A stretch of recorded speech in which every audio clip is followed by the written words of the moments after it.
అదే RTV app వార్తల్ని క్షణాల్లో చదివే అవకాశం ఉంటుంది. ఒక న్యూస్ పేపర్, ఒక టెలివిజన్ ఛానల్ మీ చేతుల్లో ఎప్పుడూ ఉంటాయి.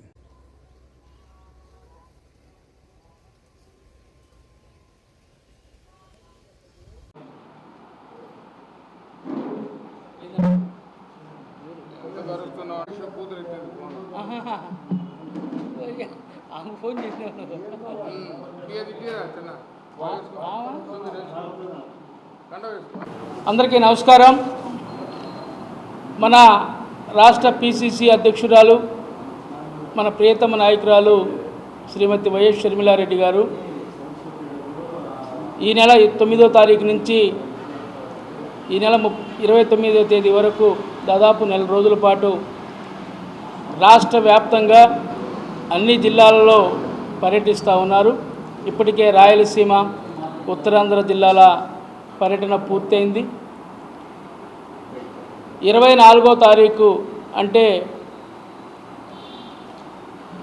మంగళవారం, రేపు ఎల్లుండి మంగళవారం మధ్యాహ్నం 3 గంటలకు నెల్లూరు నుండి మన ప్రకాశం జిల్లాలో ఆమె అడుగుపెట్టబోతూ ఉన్నారు.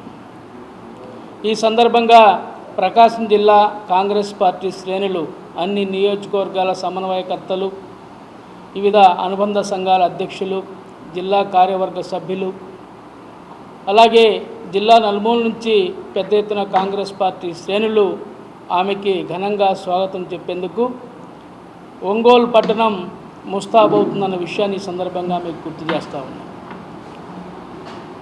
షర్మిలారెడ్డి గారు 24వ తారీఖు మధ్యాహ్నం 3 గంటలకి ఒంగోలు నగరంలో కాలు పెట్టబోతూ ఉన్నారు. ఆ సందర్భంగా ఒంగోలులోని PAG convention centre, Patibandla Anasuyamma Gopalaswamy convention centre, Guntur రోడ్లో గల ఆ కన్వెన్షన్ సెంటర్లో జిల్లా పార్టీ విస్తృతస్థాయి సమావేశాన్ని ఏర్పాటు చేస్తూ ఉన్నాం.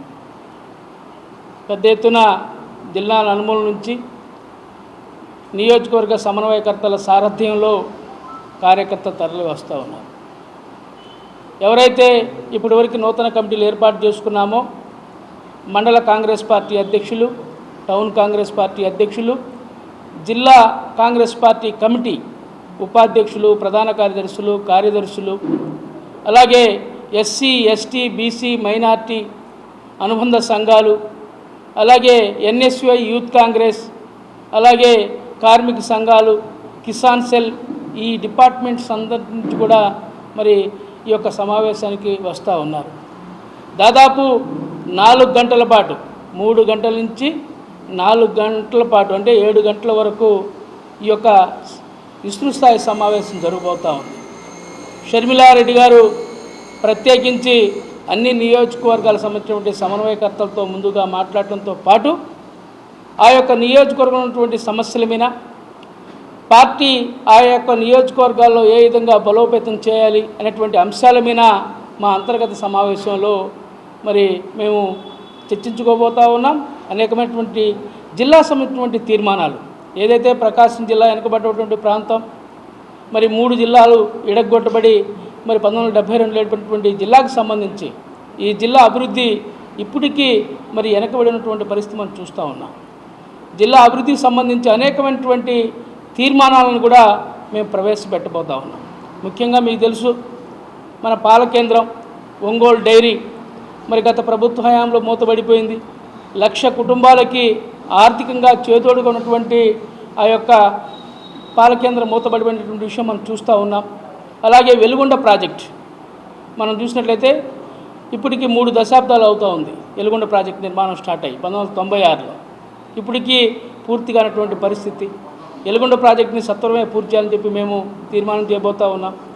అలాగే పశ్చిమ ప్రకాశం మార్కాపూర్ కేంద్రంగా మరి మార్కాపూర్ జిల్లా ఏర్పాటు చేయాలని కూడా ఒక తీర్మానాన్ని ప్రవేశపెట్టబోతూ ఉన్నాం. విద్యారంగానికి సంబంధించి ఆంధ్రకేసరి మరి కాలేజీకి సంబంధించినటువంటి విషయాలు కానివ్వండి, అలాగే త్రిపుల్ కాలేజీ అబ్దుల్ కలాం పేరుతో ఏర్పాటు చేసినటువంటి త్రిపుల్ కళాశాలకి శాశ్వత భవనాలను నిర్మాణం చేయడం విషయంలో కానివ్వండి, అలాగే అనేకమైనటువంటి విద్యా సంస్థలు ఈ యొక్క జిల్లాకు రావాల్సినటువంటి ఆవశ్యకత గురించి కూడా మేము తీర్మానం చేయబోతూ ఉన్నాం. అలాగే మైనింగ్ యూనివర్సిటీ కానివ్వండి, ట్రైబల్ యూనివర్సిటీ కానివ్వండి, వీటన్నిటి మీద కూడా మేము మాట్లాడబోతూ ఉన్నాం.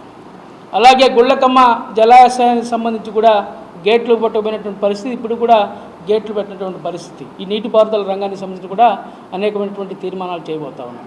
ప్రధానంగా ఈ ప్రాంతంలో పొగాకు రైతులు, మిర్చి రైతులు, బొప్పాయి రైతులు గిట్టుబాటు ధరలు లేక ఏ విధంగా అల్లాడుతూ ఉన్నారో చూస్తూ ఉన్నాం. ఈ రైతాంగ సమస్యల మీద కూడా మేము తీర్మానం చేయబోతున్నాం అనే విషయాన్ని ఈ సందర్భంగా మీకు తెలియజేస్తా ఉన్నాం. అలాగే అనేకమైనటువంటి సమస్యలు, ఈ జిల్లా వెనుకబాటుతనానికి గురైనటువంటి పరిస్థితుల్లో ఈ యొక్క వెనుకబడి జిల్లాగా గుర్తించి 10,000 కోట్ల రూపాయలు ప్రత్యేక ప్యాకేజీ ఇవ్వాలని చెప్పి కూడా మేము డిమాండ్ చేస్తున్న విషయాన్ని ఈ సందర్భంగా గుర్తు చేస్తా ఉన్నాం. దొనకొండ ఇండస్ట్రియల్ కారిడార్ ఆ రోజు చెప్పారు, గత ప్రభుత్వంలో జగన్మోహన్ రెడ్డి చెప్పాడు, చంద్రబాబు చెప్పాడు. మరి వాస్తవంగా మన ప్రాంతం రాజధాని కావాల్సింది. ఈ రాష్ట్రానికి నడిబొట్టున్నటువంటి ప్రాంతం దొనకొండ, మరి పొదిలి, మార్కాపూర్ ఈ ప్రాంతం. దానికి రాజధాని చేయకుండా అమరావతిలో పెట్టారు కాబట్టి అందరూ యాక్సెప్ట్ చేశారు. కానీ ఈ ప్రాంతాన్ని ఇండస్ట్రియల్ కారిడార్గా మేము చేస్తామని చెప్పారు, ఇప్పటివరకు అతిగతి లేదు. అలాగే దర్శిలో మరి ఇంటర్నేషనల్ డ్రైవింగ్ స్కూల్ ఏర్పాటు చేస్తామని చెప్పి మరి పునాదుల్లోనే ఆగిపోయినటువంటి పరిస్థితి. వీటన్నిటి సమస్యల మీద మేము తీర్మానాలు చేయబోతా ఉన్నాం. దీనికోసం కాంగ్రెస్ పార్టీ పెద్ద ఎత్తున భవిష్యత్తులో ఉద్యమాలకి ఈ యొక్క సమావేశం శ్రీకారం చుట్టబోతున్న విషయాన్ని కూడా మీ ద్వారా తెలియజేస్తా ఉన్నాం. అలాగే ఈ జిల్లాలో పార్టీ సంస్థాగత నిర్మాణం సంబంధించి ప్రత్యేకంగా ఎవరైతే నాయకులు ఉన్నారో ఈ యొక్క నాయకులందరికీ కూడా ఈ యొక్క సమావేశం అయిపోయిన తర్వాత ఒక 3 days వర్క్షాప్ కూడా నిర్వహించడానికి సన్నద్ధం అవుతున్న ఒక రాజకీయ శిక్షణా శిబిరాన్ని, ఒక సైన్యాన్ని తయారు చేసుకోవడం కోసం మరి జిల్లాలోనే మరి ఒక ఆదర్శవంతంగా, రాష్ట్రంలోనే ఒక ఆదర్శవంతమైనటువంటి ఒక కమిటీగా దీన్ని ఏర్పాటు చేయడానికి మేము ప్రయత్నం చేస్తున్న విషయాన్ని కూడా ఈ సందర్భంగా మీకు తెలియజేస్తాం. ఇలాగా మరి అనేకమైనటువంటి సమస్యల మీద మేడం గారిని, అవసరమైతే షర్మిలారెడ్డి గారు కూడా ఈ జిల్లాకు వస్తారు. ఈ చేయబోయేటువంటి ఉద్యమాల్లో ఆమె కూడా పాల్పంచుకుంటుంది. అవసరమైతే రోడ్లెక్కి ఆందోళన చేసేనే రైతుల పక్షాన, విద్యార్థుల పక్షాన, కార్మికుల పక్షాన మరి ఈ యొక్క ప్రకాశం జిల్లా వెనుకబాటుతనాన్ని పారదోలేందుకు మేము ఉద్యమిస్తామని చెప్పి మీ ద్వారా తెలియజేస్తూ ఉన్నాం. దయచేసి పాత్రికేయ మిత్రులందరూ కూడా ఒకటే విజ్ఞప్తి చేస్తూ ఉన్నాం, మీరందరూ మాకు సహకరించాలని చెప్పి కూడా కోరుతా ఉన్నాం. ఆ రోజు 24వ తారీఖు మధ్యాహ్నం 3 గంటలకి మన సంఘమిత్ర హాస్పిటల్ రోడ్లో నుంచి అక్కడ ఎంట్రీ అవుతారు, టౌన్లోకి ఎంట్రీ అవుతారు. అక్కడి నుంచి నెల్లూరు బస్టాండ్, అలాగే collectorate, church centre, trunk road, Mastan Dargah centre, తర్వాత అద్దంకి బస్టాండ్ మీదుగా Navabharat hall, TDP office, PNG convention centre, అక్కడ దాకా ఈ దారి పొడవునా ఆమెకి అపూర్వంగా స్వాగతం చెప్పడానికి మేము ఘనంగా ఏర్పాట్లు చేస్తూ ఉన్నాం. ఎక్కడ జరగని విధంగా ఈ యొక్క కార్యక్రమాన్ని పెద్ద ఎత్తున నిర్వహించడానికి కాంగ్రెస్ పార్టీ శ్రేణులన్నీ కూడా సన్నద్ధమని చెప్పి తెలియజేస్తూ ఉన్నాం. దయచేసి పాత్రికేయ మిత్రులు కూడా 24వ తారీఖు జరిగేటువంటి కార్యక్రమాన్ని మీ కార్యక్రమంగా భావించి మీరందరూ సహకరించి జయప్రదం చేయాలని చెప్పి మేము కోరుతా ఉన్నాం. మరిన్ని వీడియోస్ కోసం ఛానల్ ని సబ్స్క్రైబ్ చేయండి. లేటెస్ట్ అప్డేట్స్ కోసం వాట్సాప్ ఛానల్ ని ఫాలో అవ్వండి. అండ్ లింక్ డిస్క్రిప్షన్ లో ఉంది.